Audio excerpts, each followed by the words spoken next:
Salut à tous, bienvenue dans votre émission Actu Figous, comme d'habitude qui est enregistrée en direct. Donc si vous voulez nous rejoindre et puis mettre vos messages en commentaire, eh bien n'hésitez pas. C'est à partir de 17h, c'est et sur YouTube et sur Twitch. Et puis comme d'habitude, là je m'occupe pas trop du chat, vous discutez vraiment entre vous. Je vais d'abord vous présenter l'actualité de la chaîne et puis après l'actualité figurine plus générale que ce que je faisais avant. Et puis à la fin, voilà, on discute avec les gens du chat pendant un petit moment, 5-10 minutes. Et puis après je vous montre la vidéo que vous êtes en train de regarder si vous êtes en rediffusion. Alors, pourquoi on est sur Wolf Painting Studio avec Malika? C'est parce que je la reçois demain soir pour le live du mardi soir. On fera review des figues de la communauté. Donc elle est déjà venue sur la chaîne 2 fois, je crois, 2 ou 3 fois peut-être. Mais vous voyez, elle a un excellent niveau. Donc c'est assez marrant à chaque fois qu'on poste des bons moments avec Malika. Donc voilà, n'hésitez pas, ça ce sera demain soir, mardi soir à 21h. Ensuite, alors entre-temps, mardi après-midi, vous aurez l'actualité sur Infinity. Vous savez, maintenant, tous les mois, j'essaie de vous faire un petit magazine spécifique sur Infinity avec Lirunos. Donc, merci à lui qui m'aide pour avoir une compétence que je n'ai pas tout seul sur Infinity pour juger toutes les sorties Infinity. Jeudi, vous aurez comme d'habitude la vidéo lore. Donc, normalement, vous avez peut-être vu, hein, on est reparti sur Gathering Storm, ma passion, ma série, le chef-d'œuvre de Games Workshop. Il y a 3 bouquins. Je vous ai déjà fait tout le premier bouquin. Il y a une quinzaine de vidéos. Là, je suis parti sur le deuxième bouquin. La première vidéo est déjà disponible. La deuxième sera sur le Visark. Alors, elle sera disponible sur YouTube pour tout le monde jeudi avec des pubs. Et si les pubs, ça vous saoule, et vous avez bien raison, vous avez le lien Tipeee ici. Vous allez dans les news. Et puis, vous aurez directement le tome 2 et le tome 3 qui sera à la découverte de la toile Eldar et voilà, donc l'avantage c'est que au-delà de me soutenir sur Tipeee, de réussir à pérenniser en fait la chaîne, vous avez les vidéos en avance et sans publicité. Et là j'ai vraiment pris de l'avance et je compte comme ça vraiment prendre de l'avance sur cette série là. Voilà. Si on continue samedi normalement vous aurez quelques figurines des Emperor Children. Donc Fulgrim, ça c'est quasiment sûr. Après le reste, je ne sais pas pourquoi, parce que je travaille toujours avec Max de Colonel Studio. Et en fait, j'ai reçu extrêmement tardivement les figurines des Emperor Children. D'habitude, je les reçois assez tôt, donc ça permet quand même que je puisse les filmer, faire quelque chose. Et là, malheureusement, merci Kalganos, merci. Là, c'est un peu plus dur parce que j'ai vraiment pas eu le temps. Donc, j'ai même pas eu le temps pour vous dire de filmer les grappes. Donc, il n'y aura pas ce sera un unboxing un petit peu différent. On verra ce que ça va changer ou pas. Si ça se trouve, les grappes, vous vous en fichez. Donc, si ça se trouve, la vidéo, elle marchera aussi bien. Donc, voilà. Et puis aussi, merci à Méol. Donc voilà, ça ce sera samedi. Alors le truc c'est que ça va dépendre de ce que Max a le temps de peindre. On va focus Fulgrim quand même, parce que putain passer à côté de Fulgrim ce serait quand même ballot. Lucius, quand même une bonne figurine, donc on va essayer de mettre, il va essayer de faire son maximum pour qu'il y ait aussi Lucius. Et puis après le reste, on verra en fonction du temps, de ce qu'il a réussi à faire ce champion de la peinture. Voilà. Et puis après, non, mais en fait il y a alors si vous aimez StarCraft et là vous savez si vous avez suivi la chaîne, mais je pense qu'il y a beaucoup de gens qui sont là qui l'ont vu cette vidéo parce que la vidéo est plutôt très très bien. Alors c'est pas que je l'ai très bien fait, mais c'est qu'elle elle marche très bien, donc je suis très content. Il y a beaucoup de gens qui sont intéressés par StarCraft 2. Et je vais vous copier, je vais vous mettre dans le lien ici, tac, tac, tac. J'ai lancé carrément un Discord francophone sur StarCraft. Jeu de miniature. Donc vous avez le lien, j'essaierai de le remettre dans la rediffusion aussi si j'y pense. Sinon vous l'avez ici. N'hésitez pas à vous inscrire sur ce Discord. Il y a déjà presque 60 personnes quand même. Hein. Autant dire que StarCraft, ça fait le buzz quand même. Hein. Donc moi, je suis chaud. J'ai envie que ce jeu marche. Je kiffe StarCraft. Je me suis mis à refaire.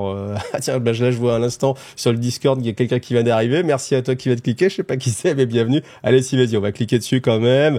Antoine et Elaria, voilà, Elaria. Merci à vous deux. Donc voilà, n'hésitez pas à nous rejoindre. Alors bien sûr, pour l'instant, il n'y a pas beaucoup d'activités. Hop, on va pas rester sur le paquet à Lucius, même si c'est un big paquet, je pense.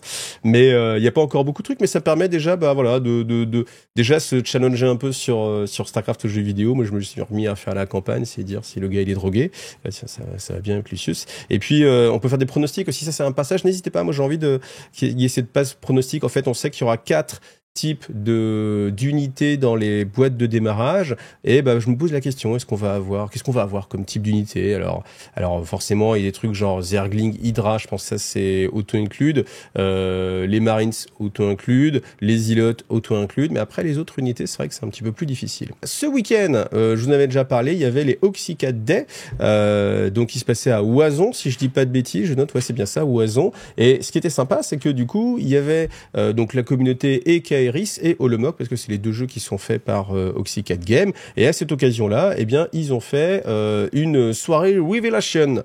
Alors, si vous voulez, vous avez Walou Miniature, donc c'est pareil, je vais vous mettre le lien, mais ça va être à la fin, je vous mettrai le lien de sa chaîne. Il a fait la vidéo de toute la conférence, donc vous avez 1 heure d'information. Là, le but, c'est pas de repasser 1 heure dessus. Là, je vous montre tout rapidement. Donc, voilà, n'hésitez pas à aller sur la chaîne Walou Miniature. C'est aussi une chaîne multi-jeux où il y a vraiment beaucoup d'infos sur, enfin, une belle pluralité de jeux. Donc, tout ça, ça fait plaisir. Donc, pour en revenir à la news Holomock, dans un premier temps, et après, il y aura du Kaeris.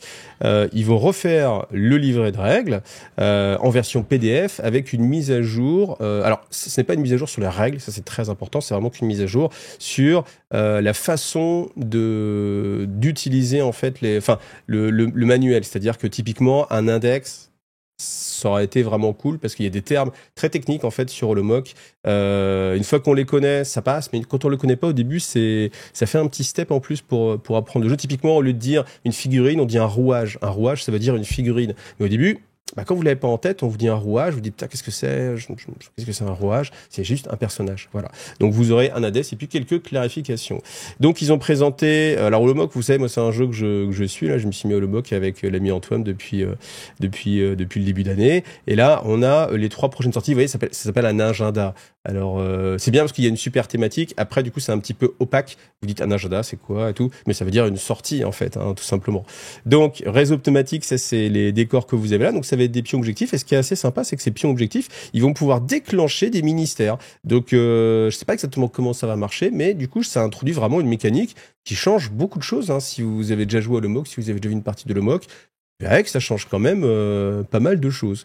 Donc ensuite, on aura un nouveau personnage, Robert Cadlec, ici, qui est un cartographe, et en fait, il va venir avec des missions en plus, typiquement des missions d'escorte. Donc ce sera des missions asymétriques. Il y aura un joueur qui aura Robert, et il va essayer d'escorter Robert sur la map pour le faire traverser la map, de genre de choses comme ça. Et en fait, c'est assez sympa de rajouter comme ça des mécaniques qui change le jeu dans sa façon de le jouer en fait. Vraiment rajouter un côté asymétrique, c'est vraiment intéressant, donc à voir. Ça, c'était un petit bilan sur tout ce qui était déjà sorti et sur ce qui allait sortir, sachant que comme ils travaillent sur plein de trucs en parallèle, ils sont pas certains de l'ordre dans lequel ça va sortir, donc voilà, on verra bien, mais en tout cas voilà, on peut attendre encore des autres. Les autres, c'est la faction extraterrestre, et puis voilà, pas mal de choses, mais bon là on le verra.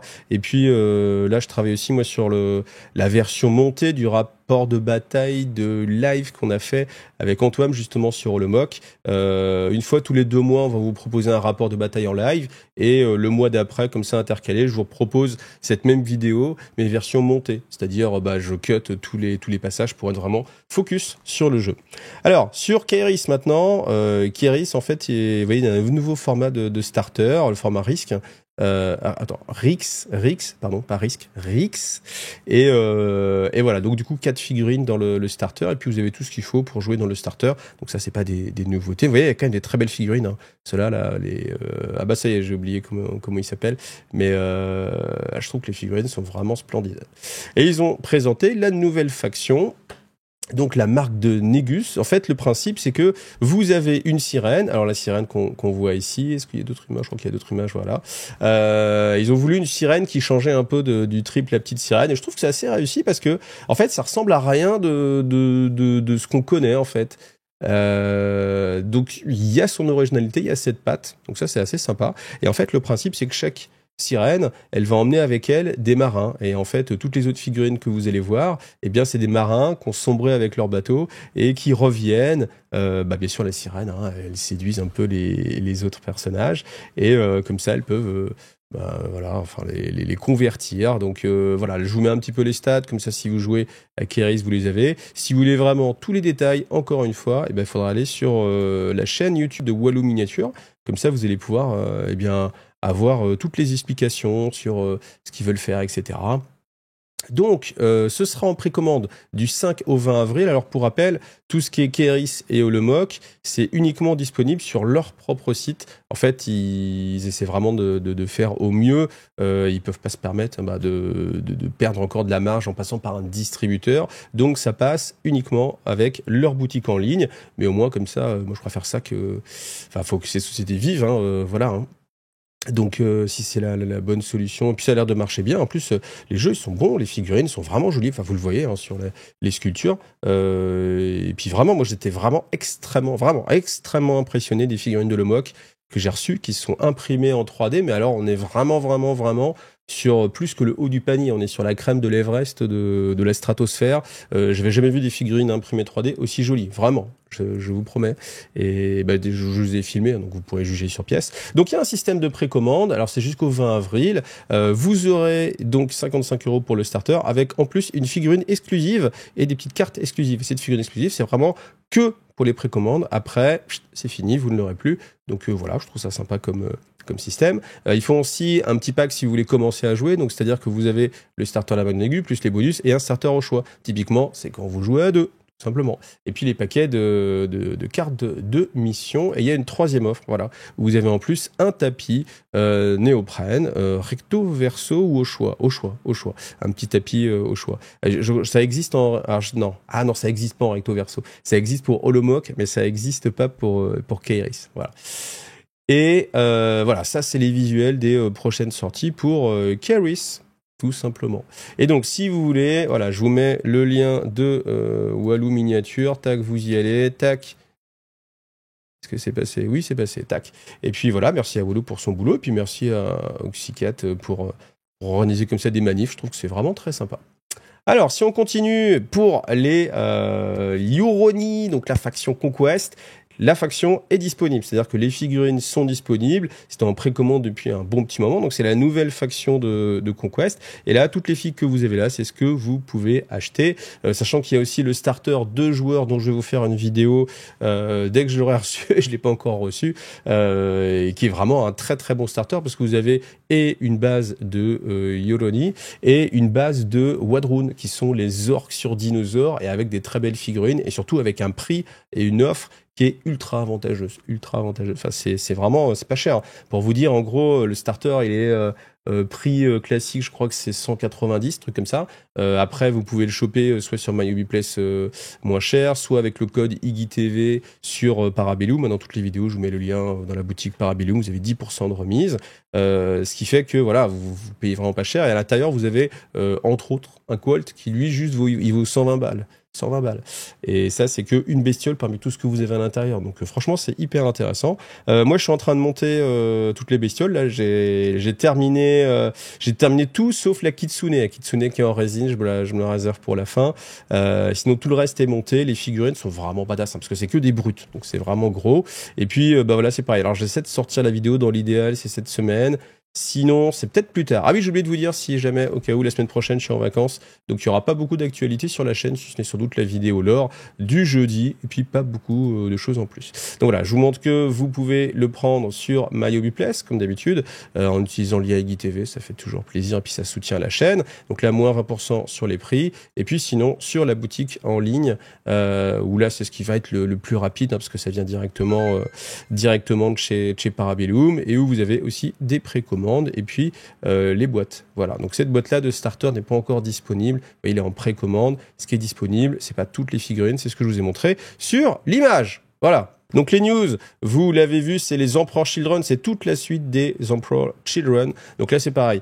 Je vous donnerai pas les prix. Si vous avez les prix ou voilà, comme d'habitude, hein, voilà, les codex, tout ça, vous connaissez la valeur.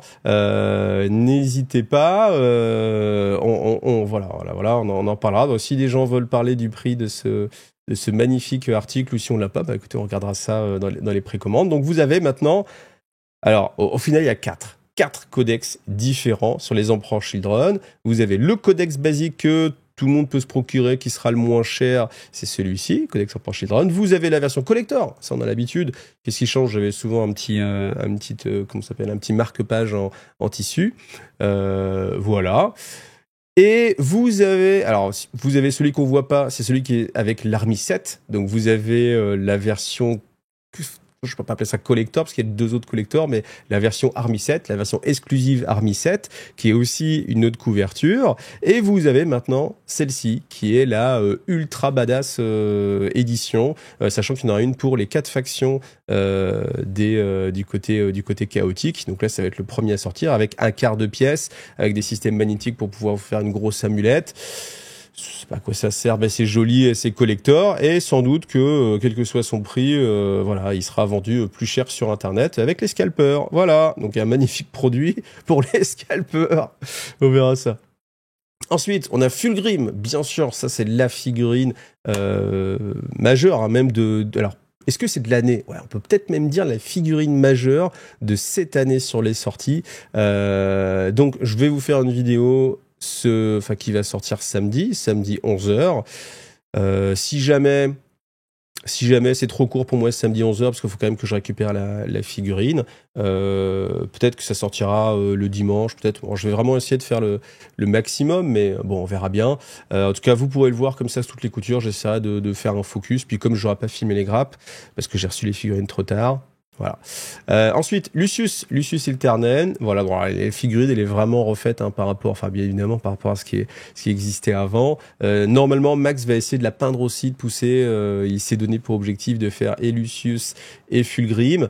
Si jamais il est in fire, on aura aussi, je pense qu'en 3e position, justement, le cacophoniste, hein, qui est un nouveau seigneur. Je trouve ça sympa qu'ils introduisent comme ça vraiment autre chose. Et personnage, moi je m'attendais pas à cette sortie, et le fait de l'avoir, tu te dis mais c'est vrai que c'est bien pensé. Alors après, je vous rappelle que ma grosse déception quand même pour les Emperor Children, c'est qu'il n'y ait pas une grappe d'équipement pour les véhicules, quelque chose qui permette de transformer typiquement un Predator en Predator, Blastmaster, éclateur sonique et ainsi de suite, sirène de la mort, ce que tu veux, et aussi genre Ferrocentaurus avec des armes soniques. Ça aurait été vraiment dans le mood de la faction, donc je suis vraiment déçu, parce que pour moi on passe vraiment à côté de quelque chose. Donc voilà, ça c'est dommage. Et en fait, le truc c'est que moi je pense toujours que c'est les pièces maîtresses qui donnent envie de jouer une faction. Typiquement là c'est Fulgrim. Si vous l'aimez, vous avez envie de jouer en Emperor Children. Si vous l'aimez pas, peut-être que ouais, ça va pas vous tenter plus que ça. Après les Noise Marines sont quand même vraiment sympathiques, donc ça peut vous exciter aussi. Mais typiquement un Ferrocentaurus avec des éclateurs soniques ou un Predator éclateur sonique, hein, comme le dit Antoine, ouais, ça aurait été bien. Mais bon. Donc ensuite, par contre, ça, vous ne l'aviez pas dans l'Army 7. Si vous avez acheté l'Army 7, c'est les Flawless Blade. Donc ça, c'est des filles qui sortent en fait de l'hérésie de Russe, hein, dans l'hérésie de Russe. Dans les Emperor Children, vous aviez ces sortes de maîtres des épées. Je me rappelle plus du nom exact. Peut-être qu'on va le retrouver là, bon peu importe, on va aller vite. Mais en tout cas, voilà, vous avez ces nouvelles figurines qui ont l'air aussi vraiment très très sympathiques. Alors là, non. En fait, le truc, c'est que d'habitude, à ce moment-là du moment, c'est que j'ai déjà monté ou vu les grappes des figurines, donc je sais à quoi ça ressemble, mais il faut que je me rappelle que j'ai pas le droit d'en parler. Et là, pour une fois, comme j'ai filé les boîtes à Max le plus rapidement possible, j'ai même pas ouvert les boîtes, et donc du coup, pour le coup, je les ai vraiment pas vues. Et j'allais vous dire, je les ai pas vues en vrai, alors qu'en fait, voilà, de toute façon, Bon, les Noise Marines, franchement, très sympa. Ça, par contre, je les ai vus en vrai, vous les avez vus en vidéo. Les Noise Marines, à eux seuls, ils peuvent faire cette petite étincelle qui peut vous donner justement envie de jouer les Emperor Children. Donc, à voir après avoir. Mais c'est vrai que ces armées-là, en fait, tout ce qui est... comme vous zappez, en fait, toute une partie des entrées du chaos classique. Je sais pas ce que vous en pensez, si vous préférez comme ça voir moins d'entrées ou pas, parce que là le fait est que on se concentre vraiment sur l'essence même de ce qui fait les Emperor Children, mais si quelqu'un est intéressé par beaucoup plus de choses, du coup il se prive un peu, donc je sais pas, faudrait réfléchir un petit peu plus en profondeur sur ce choix-là. En tout cas, si vous n'avez pas vu la vidéo d'unboxing que j'ai déjà faite, mais n'hésitez pas à la regarder sinon. Les tourmenteurs et les infracteurs, c'est sur une base de 5 corps. Vous n'avez que 5 corps, même s'il y a 10 figurines là. Donc vous allez retrouver toujours un peu des Marines en double. Et puis, vous pouvez les monter soit avec bolter, soit avec armes de corps à corps. Dans les armes de corps à corps, on a toujours des épées comme ça. Pas d'épées trop sonneuses hein, chez les Schlanishi.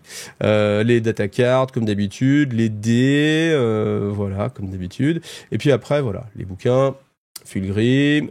Ça peut être assez sympa. Harryman. Alors, Harryman, dans le voyage de retour, je parlais avec Mahar Prod et lui, il lit Harryman et il m'a mis des trucs de fou. Hein, des trucs de fou. Donc, les histoires comme ça, n'hésitez pas à les lire parce que Harryman, en fait, il y a eu beaucoup de bouquins et ça m'a vraiment donné envie de lire. C'est énorme, tous les trucs qui.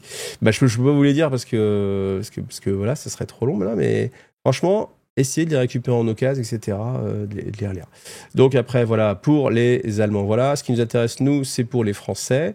Donc avec Siège de Terra, collection 2, à mon avis, hein, c'est pareil, c'est des bouquins, jetez-vous dessus parce qu'ils vont pas rester longtemps. Et après, en occasion, ça commence ça a tendance à taxer un petit peu sévère. Sondage, donc le sondage que vous avez donné, que je vous avais proposé, c'était votre avis sur le futur lore de la campagne Armageddon. Donc vous aviez le choix entre une reprise fidèle de l'historique de la Première Guerre, une nouvelle histoire, à savoir la 4e guerre d'Armageddon, et puis un reboot de la première en ne tenant pas compte de ce qui était fait. Donc quelque chose d'un peu hors de vous pensez quand même, il y a un tiers des gens quand même qui pensent que ça va être une reprise, soit reboot, soit plutôt fidèle. Mais majoritairement, les gens pensent que ça va être la 4e guerre. Alors, ils ont annoncé ça comme étant quand même plutôt la suite. Maintenant, c'est vrai que ça fait un petit peu redite. Et dans les commentaires, c'est vrai que c'est ce qui se traduit là. Spekops, par exemple, il dit franchement, le seul espoir que j'ai, c'est d'avoir des informations sur la mort de Eric, mais j'ai très peu d'espoir d'une histoire vraiment intéressante. Ouais, il y avait aussi très perplexe sur le sujet, cela sans faire du neuf avec du vieux, ça c'est Eric. On ne renie pas le passé, mais l'histoire bégaye à la Star Wars épisode 7. Et c'est vrai que je trouvais que la comparaison était pertinente, parce que l'épisode 7, clairement, c'est l'épisode 4 remasterisé, mais en disant non, mais c'est pas la même chose, c'est la suite. Et ils vivent la même chose en fait, il se passe les mêmes choses en fait. Ouais, mais c'est autre chose, c'est la suite, tu vois, c'est pas la même chose. D'accord. Et enfin, je veux dire, en fait, dans ma tête, il y a toujours quelqu'un qui dit non, mais mec, ils peuvent quand même pas faire ça, quoi. Et tu fais, bah ouais, mais en fait, ils l'ont fait pour Star Wars. Donc, s'ils l'ont fait pour un truc aussi master que Star Wars, voilà. Donc voilà, n'hésitez pas à lire un peu si vous voulez un peu plus d'avis pour en discuter. Et du coup, sondage de cette semaine, c'est sur les photos du Golden Demon. Je me suis toujours posé la question, on va mettre un petit point d'interrogation. Est-ce que c'est quelque chose qui vous motive à vous dépasser, genre en mode vous voyez les images du Golden Demon, vous faites ça tabasse, je veux y arriver, c'est mon objectif, je me donne les moyens et ça vous motive à vous dépasser. Est-ce que plutôt c'est genre ça vous donne un petit peu d'inspiration, vous regardez, vous dites oh c'est sympa, j'aime bien les regarder parce qu'il y a toujours des petites idées, vous savez que vous n'atteindrez jamais ce domaine, mais enfin c'est ce degré de qualité, mais bon voilà, vous y allez quand même. Ou alors est-ce que plutôt ça vous intéresse pas trop parce que voilà, ça vous intéresse pas simplement. Ou alors ce qui à mon avis sera pas dernier, ça vous dégoûte de la peinture. C'est-à-dire que vous regardez et vous faites oh les mecs sont tellement bons que tu fais c'est bon, laisse tomber quoi, laisse tomber, et en fait ça vous décourage. C'est soit ça peut vous motiver, soit ça peut vous décourager. Et voilà, donc du coup, ça c'est le sondage. Alors sondage, vous le trouvez dans la partie communauté de la chaîne. Je le publie maintenant, pif. Des fois, j'oublie de le publier. Et puis, comme ça, voilà, n'hésitez pas à répondre, mettez les commentaires, et puis comme ça, on débriefe aussi la semaine prochaine. Voilà, on en reste là pour la vidéo rediffusion. Donc, je vais couper l'enregistrement. Je vous dis merci à tous. Merci à ceux qui aussi me rejoignent sur Tipeee. J'essaie de vous mettre un petit zigouigoui, là, un petit truc pour dire merci les gars. J'essaie de faire ça au montage. Mais en tout cas, merci parce que c'est vous qui me permettez de continuer avec les achats sur MyWillPlace aussi. Je le rappelle à chaque fois, mais c'est essentiel. Voilà. Je retourne avec les gens qui sont là en live, et puis rendez-vous demain pour du Infinity, et en soirée, que sur Twitch par contre, avec Malika pour les revues des figues de la commu. Et si vous vous demandez comment c'est, eh bien comment on fait pour être jugé, vous allez sur Facebook, sur le groupe La Commu Iggy TV, vous avez le lien dans toutes les vidéos YouTube, et puis vous partagez votre photo, et puis un jour on arrivera à votre photo, et vous aurez votre heure de gloire. Voilà, merci à vous tous, à bientôt, salut, bye.